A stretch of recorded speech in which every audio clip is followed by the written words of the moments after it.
Hello everyone. Welcome to your favorite entertainment news bulletin.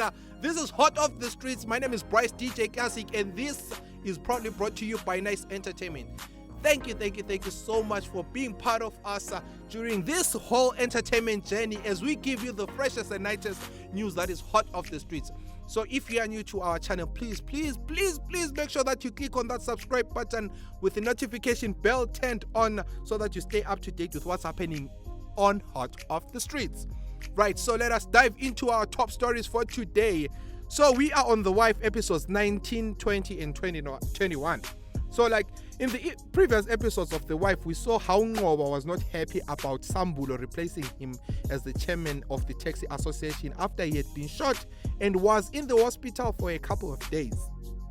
The new episode starts with a nomination process of the chairman when Nqoba surprisingly puts his name forward against Sambulo and one of the Majola brothers. Another unexpected turn of events is when Ubhudomdala Nkosana kisses Nomsa in prison.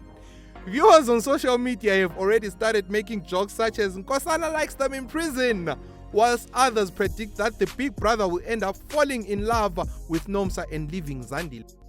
So head over to Showmax and watch the new episodes of The Wife, and please let us know what you predict will happen on the upcoming episodes. And also leave a comment down below and a like and tell us what you think about these and other stories. Ladies and gentlemen, my name is Byrce DJ Klasiq. Do not forget that this is Hot Off the Streets Entertainment News Bulletin, which is proudly brought to you by Nice Entertainment. Thank you so much for taking your time to click on this video. Have a blessed day and stay safe.